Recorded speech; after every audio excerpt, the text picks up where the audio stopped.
All right, man, we back, man. It's time for that, man. Got my nigga Paint, man, the Paint, man, and this motherfucker, man, my nigga, man. Yeah, man. What up?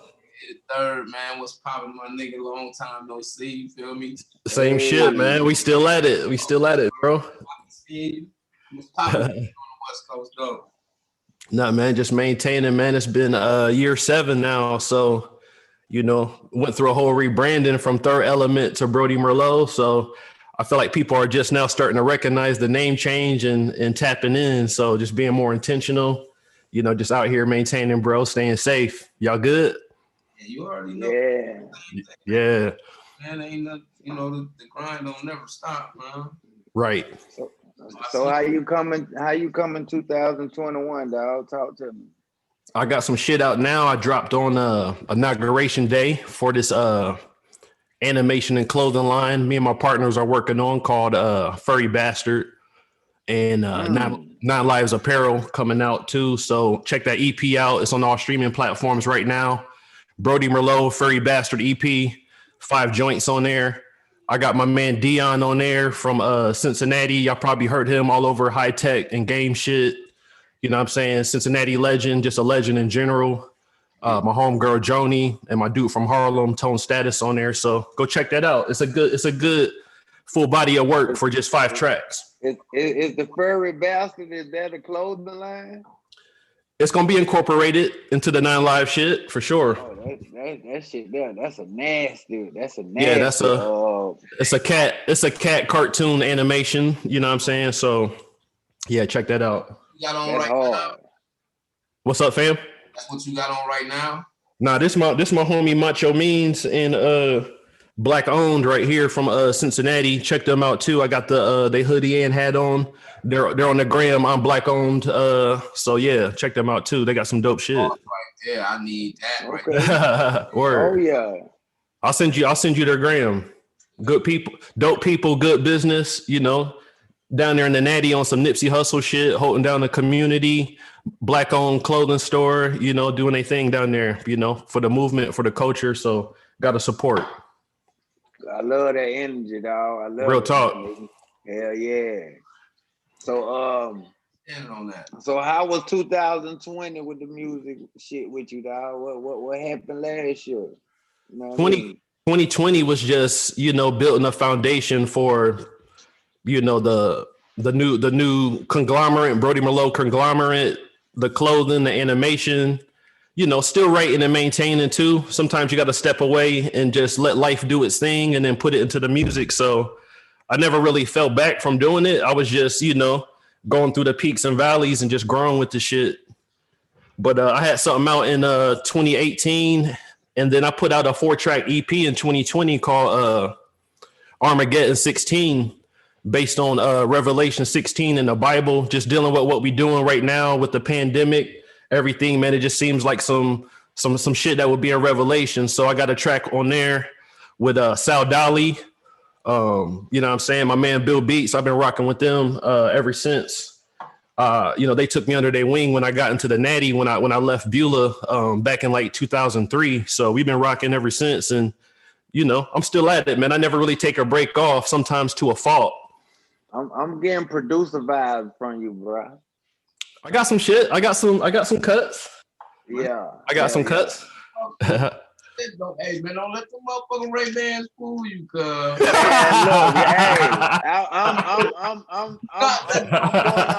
I'm going off energy, cuz like I see That's something funny. more than just a rapper. I see more than a rapper. You feel me? I like that. That's dope. I appreciate that. But yeah, I've always been into music. You know what I'm saying? My older brother was a trumpet player. My older brother was a trumpet player, had a full ride scholarship to Ohio State, did his thing there, it didn't pan out, ended up going to the military, but I always grew up in a household around musicians. And then my father's a minister, so I see him day in and day night just coming up with parables and metaphors with his pen. So I grew up seeing both of that, and then I was a drummer. I played drums in the church since I was like 8 years old, Yeah. used to rock out with in the Church of God in Christ with Seneca. You know, Seneca O'Neal is one of the dopest MCs coming out of me and Mafia's hometown. So I just grew up under that, and then just being around producers, already knowing how to play the drums. I could put a dope drum pattern down and then come up with a melody. But you know, after hearing something over and over and over, it's hard for me to spit over my own beats. So I just fuck with my niggas that are so dope. But I got it in me. Now this is what I want to. This is my question. This is what I wanted to get into. This is like my favorite question. You gotta tell people where you from. I'm from Ashtabula, ASAP, Station Avenue to be exact, West 40th. You know, I grew up right in the sauce. I've been in the sauce my whole life. A lot of people don't know because I was a hooper. I always lived in the hood. I was a hooper, and you know what I'm saying, I did the school thing, but I've always stayed in the hood. You know what I'm saying? Station Avenue was one of the littest. It was the littest neighborhood back in the 90s. You know what I'm saying? It was like real shit going on. And then when I moved to Cincinnati, I was right over there, right by off campus, Avondale, you know what I'm saying, in the Cincinnati. And now I stay right off of Crenshaw and Lamar Park in Los Angeles, right in South Central. So, you know, don't let the smooth taste fool you. A lot of people see the vibe like, oh, he's just a college corporate nigga, but you know what I'm saying? That don't mean nothing. That ain't got nothing to do right. with music, dog. Right. I always been, right in the sauce. And that's a good thing because I'm like the middle child. I could tell both sides. I could tap in. I feel like I have a good range and that comes across in the music. So that's dope. But yeah, I'm from Station Side Ashtabula, man. Oh, motherfucking day. Who your top 5 rappers? Let me see where your head at. Talk to me. Ooh, you ask me on any given day, I might give you a different list, but just going off the top without even thinking, I gotta say 3 Stacks, Scarface. Oh, now you know what I'm saying? 4 or 5, or is you going okay? Randomly naming them. You said I'm going off of just instinct. The first thing I'm thinking of right now. When you asked me the question, the first 2 that came to mind were those 2. 3 Stacks, though. Was you saying 3 Stacks? Yeah, you saying some names that register. Let's go. This is in no particular order, but so yeah, 3 Stacks, Scarface. So I don't know. No particular order, fam. But he 3 Stacks is up there.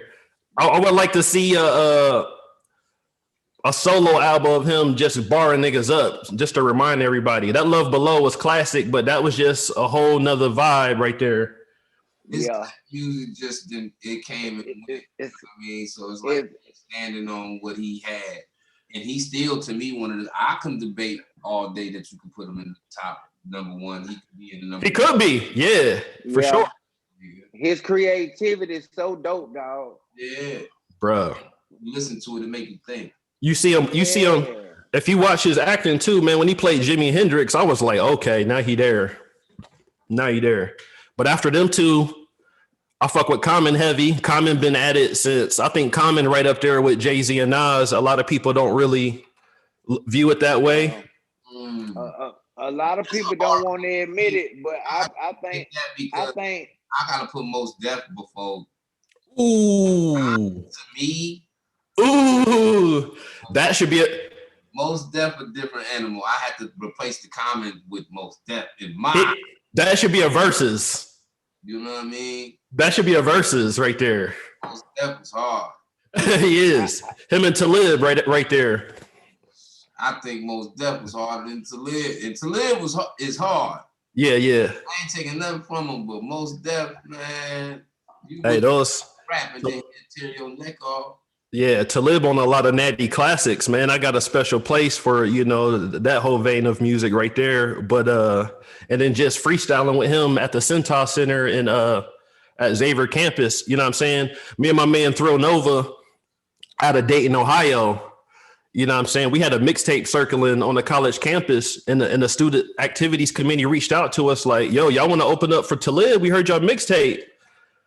Fam ended up picking us out the crowd on this set, you know what I'm saying, to rap with him. And we like, yo, we can freestyle. So he just let us go off real quick. That's how the whole shit got lit when I left home from Ashtabula to Cincinnati for me. And, you know, Sal Dali and Bill Beats, all them reached out like, yo, we heard your mixtape, had a cool little buzz off of that. And we just took it and ran with it from there. So yeah, Talib's up there. That whole Common Talib, Most Def, you know, that's debatable. I gotta follow you, dog. Tell these folks where we can follow you, bro. Brody Merlot. Yeah. .com, Brody_Merlot. I'm on the gram. I'm on Facebook. You know what I'm saying? On Facebook, it's just type in Brody Merlot or just Google me. You'll see some hits, man. I got some shit up there. I was on undergroundhiphopblog.com out of Los Angeles and shit. I got some videos up and music too. So, you know, don't sleep too long, man. Tap in, man. This is only the beginning. A lot of people know that I was the third element before Brody Merlot. So the whole switch just pretty much happened. Like, you know what I mean? And we're gonna get back to the rest of this top 5 too. You know, I'm all the way locked in, but we you know what I'm saying? Yeah, I'm with you. Yeah. But you know what I'm saying? The whole switch just happened organically, you know what I'm saying? I kind of got with the third element, I kind of got typecasted into only like boom bop hip hop, which was cool. But a lot of my producers was in my ear, like Sal Dali saying like, you know, you a silly dude and you know, you have fun. You really a turned up nigga on the low. Like you should have more fun with your music. And then, you know, I had like the always had the preppy street swag. So, you know, niggas in the natty just started calling me Brody out of nowhere. I'm getting the Taylor Gang vibes and the Jet Life vibes. That's crazy. But yeah, niggas just started calling me Brody. It was kind of like just an inside joke on some like, you know, some preppy shit. Yeah. And I always had a bottle of wine. And one day, you know what I'm saying, my man Phoenix 6, or another dope MC out of the natty, him and DJ Gentle, you know, they just was like, they just called me Brody Merlot. They put it together. They put Brody Merlot together on the cap session, just clowning each other, and it just stuck. And then when I got to LA, that's a common term. Like niggas would just come up to you and be like, "What's good, Brody? You good?" You know what I'm saying? Mm-hmm. And it just all clicked. Like, yo, it's time. And then the whole transition of being in California, the vibe, it just affected my music to where it didn't feel like it matched Third Element anymore. It was just more exciting in a way. So yeah, that's why we went with the switch. But you can look me up under Third Element on Bandcamp too. I'm on there. I gotta check you out, bro. I got to. Yeah. I'm getting real hip hop head vibes from you. Facts. That's me. I was just telling him right before you came in. I'm like, cuz what he like a different type of artist. Like it's not too many artists like, bro. You know what I'm saying? Niggas don't. That's what I like. Cause that's damn, I appreciate that. That's what the game been missing. Yeah. I appreciate that, man, for real. You know what I'm saying? Cause I always tell niggas when it come down to music, you gotta have creativity, dog. That part. You gotta have an imagination. It can't be 24/7 about what you did on the block. No. That's okay if you can talk about it, but that's not hip hop. You just got to tell both sides. Like you tell both sides. Like, and that's why I fuck with Scarface. It's so tough. Like, oh my god. Yeah. And then I saw them perform at Club Ice in Columbus, and I was just like, oh, it's over. Face got it. He just got it. You know what I'm saying? I ain't never seen Big Dog. Oh my god, bro! So depressed, I ain't see it, dog. He performed nothing, nigga. Almost threw my drink, fam. You know what I'm saying? That's my shit. Yeah. Not nothing. I'm sorry, never. That never joint. Oh man. He performed that, bro. Almost threw my drink, nigga. Like, oh my god. Like, it's not even really a club joint, and it had that bitch lit. Like, If you talking that shit, the club joint. Cause nigga, I done been in the club and heard a lot of shit that's really not a club joint, but just cause you it take off. Yup, and it take off. Yeah, for you to say that he played never, I'm just looking at it like, man, I would have bet my mouth would have just a different place when he was talking that shit. Exactly. Man. Now I seen Ball and G did their thing. Now that was like a Michael Jackson moment to me too. Yeah, I seen Ball and G twice. Yeah, man. Are you a real fan? Oh yeah, hell yeah. You're a real fan. But see, I'm all the way around the board with it, bro. I like Midwest, I like New York, I like Alabama. You know, I just don't like to sit in one state. Well, I might be in this state too long, and then hey, I'm in Ohio listening to Ohio all day.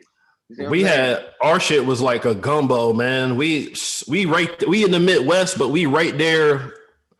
We grew up right there on the edge of Lake Erie, right in between PA and Ohio. Not too far from Buffalo, New York. You know what I'm saying? Yeah. And we just got a gumbo of different shit, man.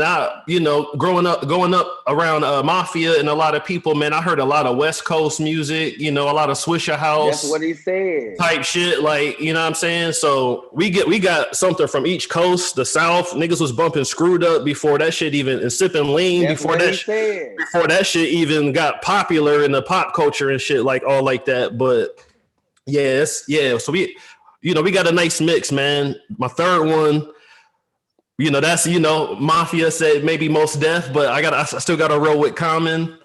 Number 4, Nipsey.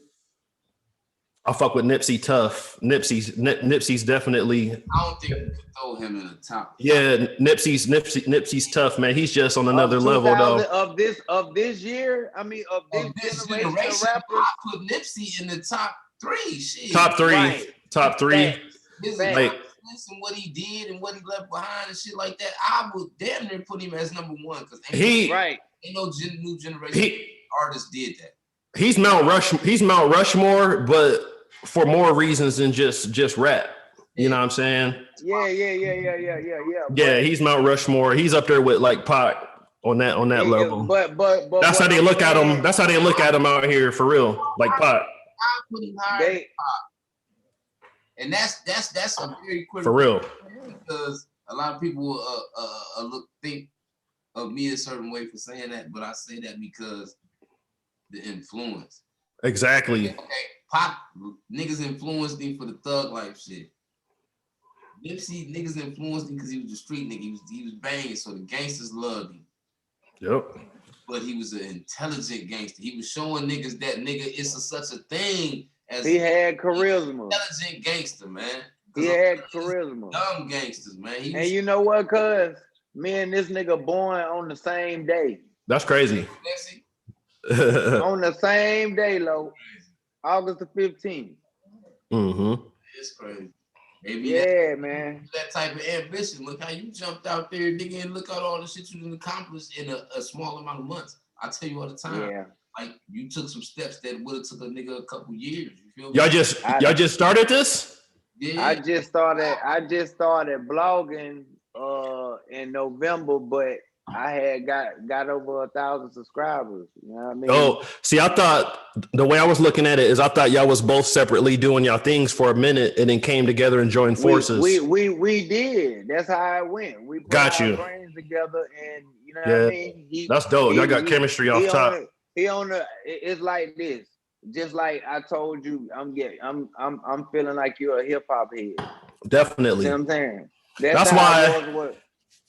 That's why number 4, man, I gotta go with like, a lot of this is controversial. A lot of people don't want to say Eminem, but I gotta go with Eminem.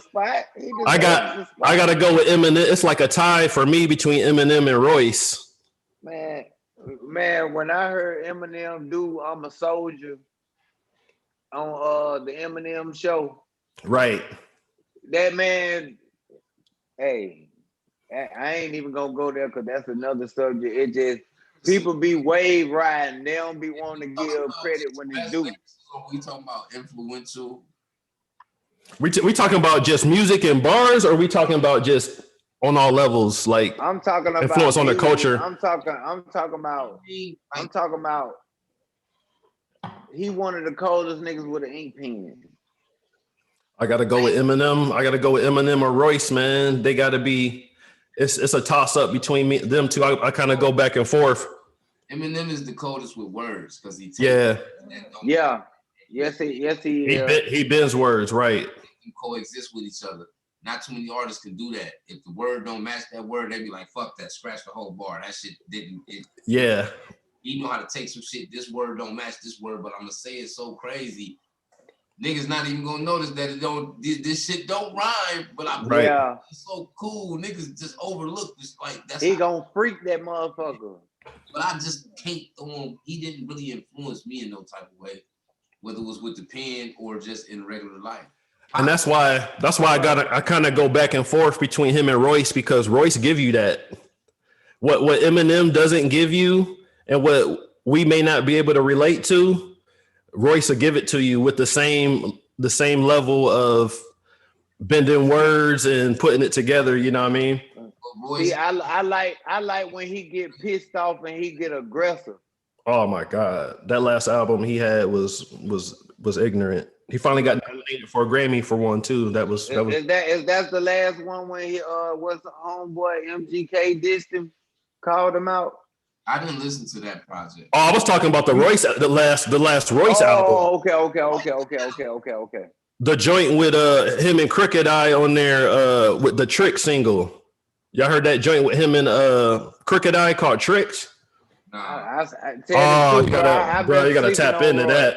You gotta tap into that. I've been sleeping on Roy. You know, Slaughterhouse was. I thought that was. Yeah. If you talking about on Detroit rappers, if you talking about now, I'm in tune with motherfuckers like Sada Baby and Babyface. Now the new generation, I ain't really in tune with the old generation. If you don't know, so as you hit the like top authority, MC Breed. Top authority, MC Breed. MC Breed was crazy. These niggas, you know what I'm saying? What's the one niggas, man? Dame Family. Yeah, all them niggas, you know what I'm saying? Yeah, I fuck with all them. We grew up on that down here. Nice. Yeah. Dame Family, that's trap music in our eyes. You feel me? They called it that then. That's but it's just that street. Yeah, that shit was street as hell. It's crazy. I definitely heard that growing up. They just, all of that went to some kind of way for me. How far is Michigan? No, Michigan is next door to y'all. I'm tripping. That's y'all neighbor. It's right by Toledo, Ohio. Right, exactly. You know what I'm saying? Yeah. Hell yeah, you're right. Yep. And then for 5, man, I got to go Nas. For sure, Nas is always top 5 for me. Everybody else is interchangeable, but I gotta go Nas. I be pissing everybody off because I put Nas over everybody. Nas is he's just it. That's what I was about to say. Like he's fine. Like he's number 1. I was just throwing them out. That wasn't in order. Yeah, I know what you're saying. But I'm just saying when niggas always say Jigga is the best. No, Nas will eat him. No. Because when them niggas got into a battle, Nas clearly had the best diss. He did. The beat was fire, the bars was fire, the creativity of how he freaked the words and the letters and the nigga sit the fuck down. Yeah, Nas is the architect when it comes to that ink pen, man. Only thing killed Nas is he has a different type of ear. Yeah. So when he picking production, he's selective of what he wants, not what they want. Yeah. Mm-hmm. Right.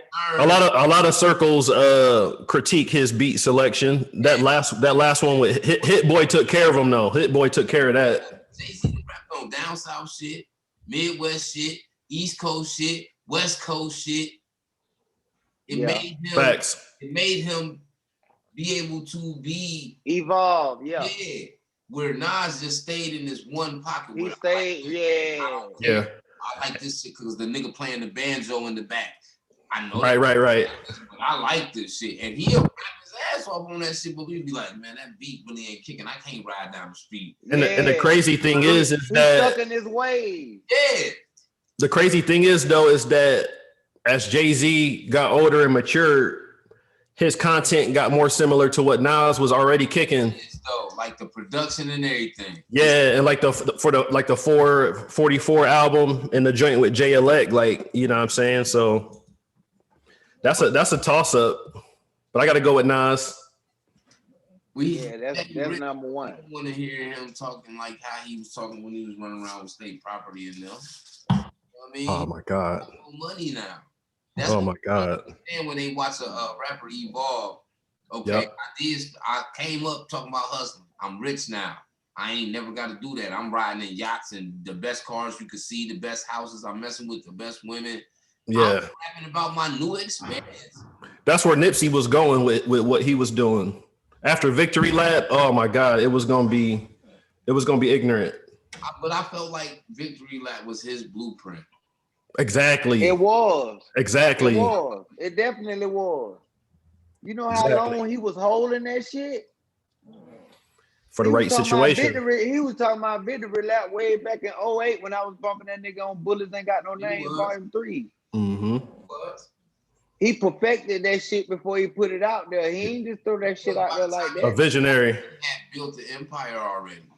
Yeah, hell yeah. It was like, nigga, I made it to the finish line at this point. Nigga, I got shit going on in my community. I got shit going on in the music. Right. Nigga, my brand popping. My artistry is leveling up. Nigga, he was bringing everybody together in the city. Then he was the first rapper to sell a mixtape for $100, and Jay-Z bought 100 of them for him. That's just a whole another level of business savvy. Yeah, Forbes list shit, man. Did it himself. Yep. Yeah. Like that nigga creativity is a motherfucker, bro. That's why I said, man. Smart, man. And when he left, okay, he got the same influence as Pac, but this is where I say I would put Nipsey in front of Pac. Because Pac didn't bring those street niggas together. Pac was jumping from gang to gang. Yeah, he was wave riding. I see what you're saying with that. Nipsey rep where he was from. He ain't never disrespect no other gang. No. He just start hanging around, bringing gangs around that he ain't even supposed to fuck with because they really beef. Yeah. I'm not even gonna expand on that out here. That's that's a whole nother animal. I'm gonna leave that subject alone. But I see where you're going with that. Influence like Pac. Yeah. He didn't have no influence on Death Row. That nigga got over there. He was trying to be like the niggas on Death Row. Right. Who was Pac influencing? That's a tough one. I mean, I see your angle on that one. I see how you could see that. It's a statement, but nigga, it's the truth to me because that's what a big homie do. A big homie show you how to grow. Pac ain't show niggas how to grow. Pac showed the nigga how to go out there, get in trouble, say thug life, spit at the camera, and be in court with all your charges. Nigga, Nipsey showed you how to nigga I done did all that. Right. I made it out of that. Now I'm about to show my hood how we can be smarter than that. But imagine like he's now there's different Pacs though. There's different Pacs. There's Pac before he got shot, and then there's Pac after he got shot. Where's the Pac that showed us how to be better? Because it wasn't a Pac that showed us how to be better. It was in his life, being with Death Row, he was kind of in the sauce with what was going on with that after, being shot and not knowing, what was what at that time.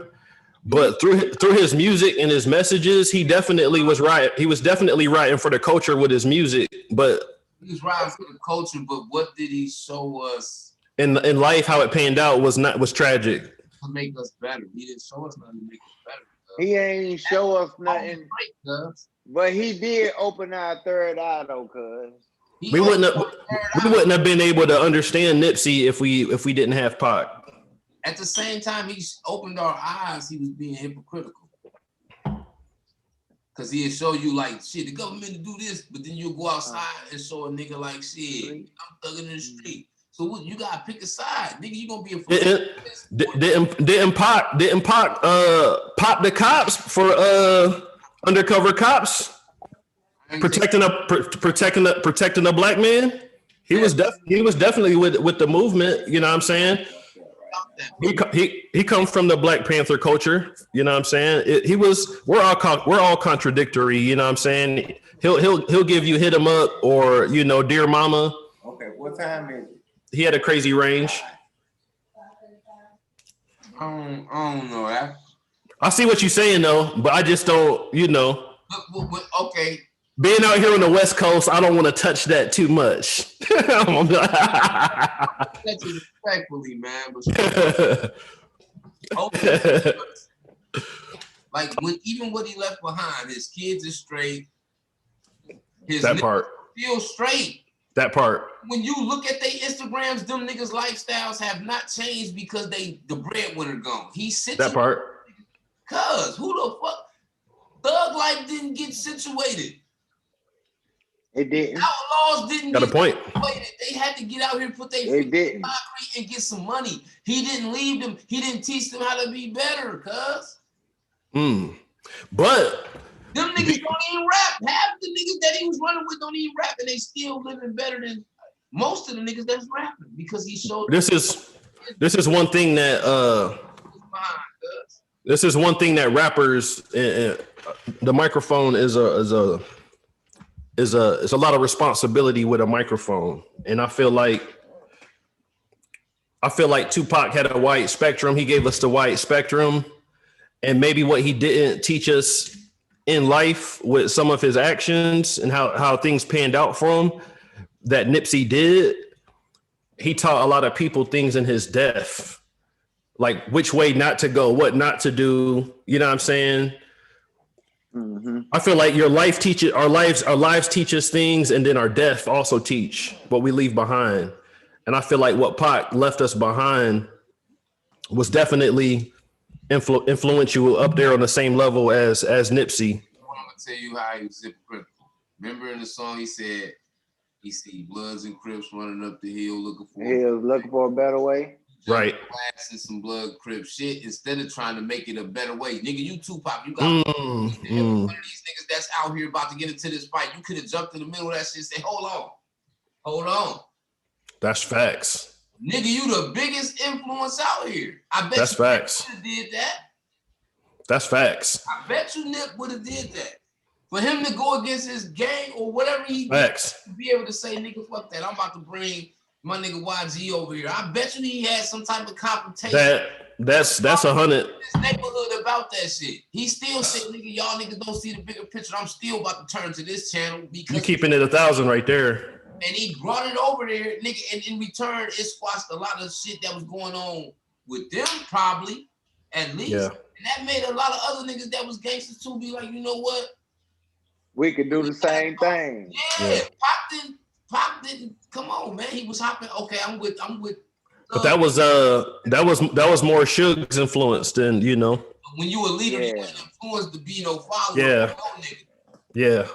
Facts. Who the fuck was Nip following? And you got niggas like Big U. Your homie is one of the most influential niggas in LA, and you ain't trying to be Big U, nigga. He was being Nipsey. Yeah, Nipsey's a legend, man. He stayed the same. He was a special kind of nigga, man. It might be another 20 years before a nigga come like getting to LA and living in the 40s, which is right next to the 60s. You know what I'm saying? So it's like coming to LA and just being right there, like right by Crenshaw and Slauson, and seeing it all develop and just grow, and just being influenced by the music. Like even my approach with music, I learned to take my time more with my delivery, listening to Nipsey and Dom Kennedy. You know what I'm saying? Just incorporating that with a lot of my other influences. So yeah, Nipsey, you know, that's something else. R.I.P. Nip. That hit me hard. That hit me hard when he passed. You know what I'm saying? So that hit rap. That hit the world hard. That hit the world. That was his. That part. He was showing niggas how to like think straight. Y'all niggas think just the money they giving y'all is the only money you entitled to. I drove down there the day he died. The day he died, I got in my car and drove over there, and you know what I'm saying? I had it on my gram for a minute and took it down, but you know what I'm saying? Like I stayed like 2-3 miles away from his store. It took me an hour and a half. So many people was out there, bro, on Crenshaw. It looked like a parade, fam. It took me almost 2 hours to get there and back to my spot. People sitting on top of their cars, bumping his music, like chanting his name, like. They didn't do that for Tupac. Oh my God. Tupac was the nigga, but they didn't do that for Pac. Nigga, they ain't even sitting at the intersection with his Pac t-shirts on in 2021, saluting Pac in Vegas from where he got shot. Nigga, they ain't doing that. they filled up the staple about this nigga. Niggas that never shook his hand or nothing showed up, said, nigga, I don't know how much these tickets cost. Even Snoop gave it to him. Snoop gave it to him like, you did it, cuz. They had a baby award show. And nigga, Pop didn't get that. He didn't. He did. Saying, nigga, you remember by the influence you had. We remember Pop because he was one of the realest rappers we ever met, but he ain't leave nothing behind that niggas could grow off of. No, he didn't. He on murals looking like Black Jesus, cuz. With Kobe, yeah, they got him on murals with Kobe out here and by himself. Difference, man. Nip died and they got him on murals looking like a god. Pop died, he looked like a drug dealer that died in a bad drug transaction. He looked like a nigga at the liquor store, man. That's deep. I wouldn't say all that. Y'all crazy. He looking like a nigga at the liquor store with a 40, man. I love Tupac, my nigga. I got in a high-speed chase with Pac playing. That's what I'm saying. Pac misled me to be a little bit different, nigga. You know he didn't mislead me to go out there and be like, you know what, I'm about to get my own business. Nigga, Pac had me in the hood. You know what? Nigga, fuck the police, nigga. That's what he had on. I see what you're saying. I was living what he was saying. Yeah. I see what you're saying. His mind was damaged, dog. You know what I mean? I hold them both up there on the same level of, you know, but just we got to learn from each, you know. Yeah. Each both circumstance, each life. Yeah. We under a minute though, you know what I mean? So episode was great. I appreciate you for stepping. Hey, word. Yeah, man. We appreciate you, my dog. Yeah, go check out the music, man. Brody Merlot. I'm on all streaming platforms. Brody_Merlot on the gram. You know what I'm saying? Check me out. Keep a lookout for the clothing. How you spell it? MERLO? Yeah. MER, yep. BRODY_MERLOT. Okay. Word up. That's a bit. Much respect, man. Y'all keep doing what y'all doing. I'm gonna be tapping in.